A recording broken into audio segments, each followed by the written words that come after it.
Hey there, and welcome to our ongoing series called Behind the Image. This is where I like to take an image or multiple images from a wedding day and break down how I shot it, what I was looking for. Today I'm going to break down some images from Tyler and Abby's wedding day, which is a wedding day that was recently released on KJ All Access, which is our behind the scenes membership for photographers to be able to learn from watch me actually do what I teach you all to do in a real life setting. And so what I'm teaching you today is how one location went from being like, oh, it's pretty, to that's beautiful. The reason why I'm showing this to you is because I think photographers get so close to fine tuning and making a perfect image, but they miss little things. They don't know exactly what they're actually looking for. They don't know what to avoid. They don't know what to pursue. They don't know what to crop out, what to eliminate, or what to really seek out. And so I want to break down some examples of all this in an image that I saw in the gallery where I was like, oh my gosh, I'm so glad I didn't stay right in this location because there was something better waiting for me. All right, so let's go see clips from the wedding day, go with me behind the scenes, and then we're gonna break it all down. So, I like this, I like it a lot, but I think we could make it better. Let's have you guys stand on that little plate, block that. Yeah, her dress. I have a dress that can do that. Yes, you do. That was perfect. Oh, this is so much better. All right, so Michael is gonna do a little veil fluff. You guys just gonna ignore the cars, it's no big deal. Y'all can be forehead to forehead. And Abby, if you want to do your little hip dip a little bit, there you go. It lowers you a little bit. Oh, guys, stay like that. Michael, are you ready? Yep. All right, here we go. Count of 3. Wait for that car. Here we go. 1, 2, and 3. Beautiful. You can share a kiss. Beautiful, guys. Awesome. Let me check the light here. Okay, so I noticed here that dead branch sticking out. This is not bad, but it's not good enough. I could just feel it. I know something could be better. So what makes this not ideal? Honestly, I think a big part of it, compositionally, you hear me talk about this, the line of the road is a visual separator. It looks like, oh, she's trying to show that they're not on the road, but she couldn't quite crop that out. It would have been better if they were like covering up the line, I think, a little bit, so it looked purposeful where they were standing. The dead tree branch, the fact that it's again, not bad. It's not bad, but I know there's something else, and there is something else coming. We're going to use another willow tree down the road, just a few feet. And you're going to see what I mean. There's just a next level to the portraits we're going to shoot. And I think when I shot this, I did think it was good. It just wasn't a go home happy shot. I talk about that in the composition course, the shots that go home and make you think, I just want to look at this for a while. I'm so proud of this. So that's the kind of image I was looking for. I'm going to pull the veil. And Michael, we don't need to let it fly quite yet. We can just let it sit there. Perfect.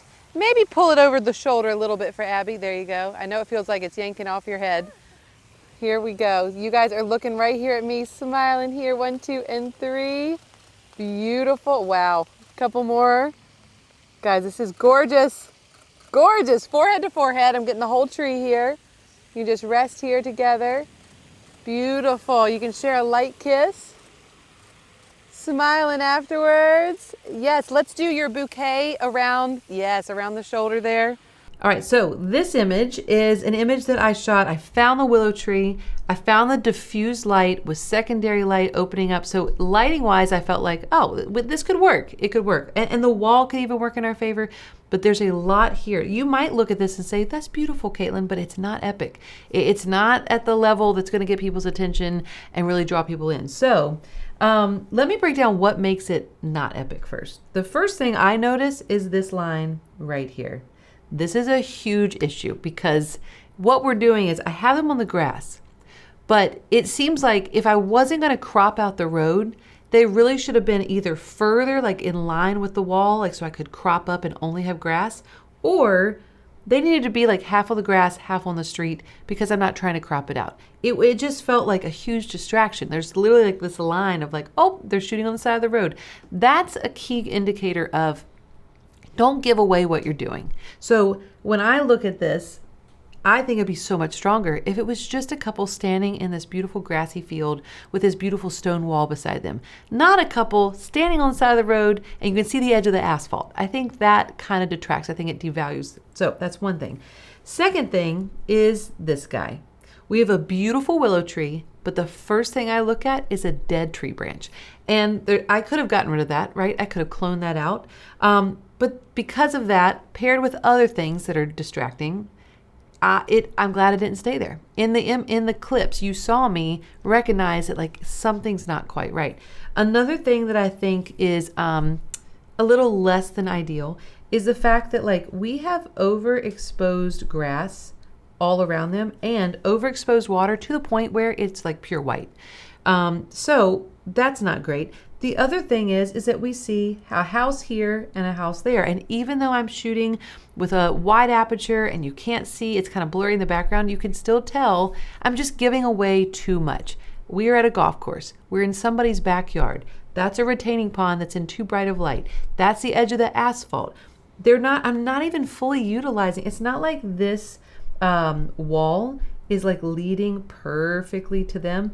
It's kind of a weird composition. So the wall is not actually strengthening anything. Also, there's not even a curve of the tree branch that's leading to them. So I look at this and I think that's not a bad image. It's just not a KJ level image. And so let's talk about how I moved them just a few feet over and found something so much better. So before I move on, just so you know that if you find yourself looking at this and you're like, well, I think that's a good image. If you shot this, it would be great. I'm not saying that you can't do this. I'm saying that for me, I chose this. I've been shooting for 15 years. At this point, it was probably 13 years. So 13 years experience, and I still chose this because I saw the pretty stuff and I saw the diffused light and I saw the glowy tree and I saw all the right things. But what I'm teaching you is that if you find yourself in a situation like this, always know that it could be next level if you can find the things to tweak, if you can find the things to avoid, or find the things to elevate and really enhance the photo. So it's not a bad thing. If you see a situation like this and you're like, I shoot like that all the time, great. Use this video as a way to push yourself to the next level. All right, so moving forward, we're about to look at the way that I took it to the next level, but it still wasn't perfect. And maybe another lesson to take away from this would be, if you can't train yourself to see these things, there will be no reason to move forward. You will just stay where you are. And so part of being better is not looking and saying, oh, that's fine. It's looking at it and saying, it's fine, but what could we grow? How could we grow from here? And so this image is the next image that I shot. It was right at another tree. You saw me walk over to it. And it was so much better for different reasons. But I want to show you why this still is not at a place where I felt like it wasn't what I call in the composition course and some other courses, the go home happy shot. The shot where you come home and you're just like, I can't believe I shot that. I'm not quite there yet. And let me explain why. Okay, so this image is much better in regards to background, in regards to like, look how I even have like some foreground here. You can't see the road. The road is like starting over here. You can't see that. I even have back here is not overexposed. There is overexposed grass back here, but it's really blocked by that willow tree, like the willow tree branches or reeds. But this is the problem that I see. I see that there's a compositional element here that is not doing us any favors. Maybe in my mind, I thought like, oh, there's a little curve, like that could be a little lead line. That is not a lead line. That's a distraction. Maybe I thought that like, I don't know, that this was helpful. That's not helpful. I saw the tree branch here that kind of leads to them. But in general, this image is kind of broken up. I view the tree trunk as dividing the image right here, and all of this space has no purpose.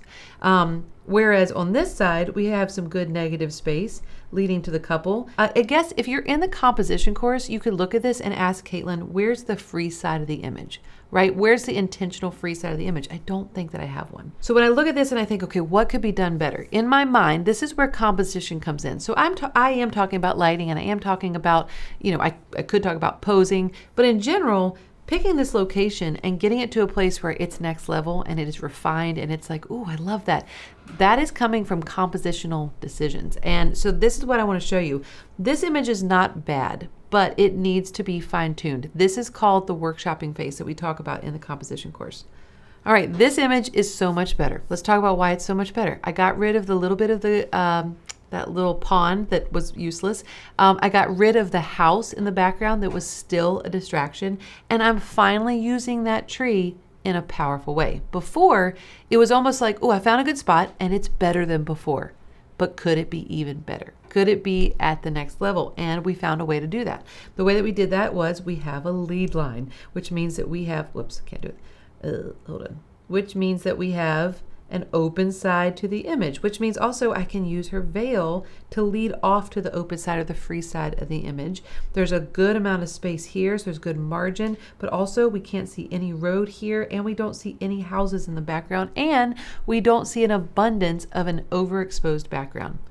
Wonderful. Now, let's take it even further. So I loved this. This was beautiful, but is this all I could do here? Or was there another possibility? I'm so thankful that I didn't stop here because I realized the light is amazing. The background is soft and glowy.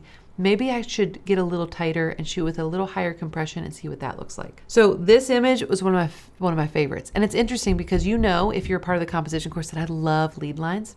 I love it. I love negative space. I love all those things. But the reason why I love this so much is, one, because I think they look very editorial.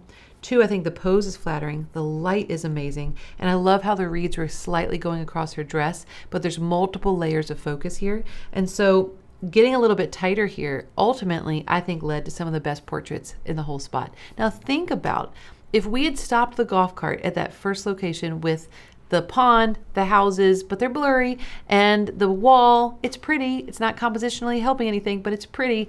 And a few dead branches that I could, I don't know, clone out later, and a little bit of the road. Again, not bad, but they aren't this. This is like 2 steps beyond that. So then I even went a little further and I got a little bit closer, changed the pose. Her chin tilted over, his head was touching. He was doing a model shot out to the distance. This looks so much more editorial. And so really, I mean, this really could be a lesson in how to shoot more editorially, or it could be a lesson in how to look more luxury, or it could be a lesson in how to find epic composition. I talk about in the composition course about whatever you're photographing, you have to find the highest and best use for it. So in real estate, you look at a piece of property, you're like, what's the highest and best use? What's the most profitable way to develop a piece of property to make the most money? When you're working with a client and a setting and light and composition, you're trying to figure out that I could do anything I wanted, but what's going to be the most powerful? I think this is the most powerful. And I never would have got there if I stopped at the very beginning. If you enjoyed this content, there's a whole series, Behind the Image series. We'd love for you to watch others. There's a lot of great resources on this channel. Like and subscribe to see more, and I will see you next time. Bye. Bye.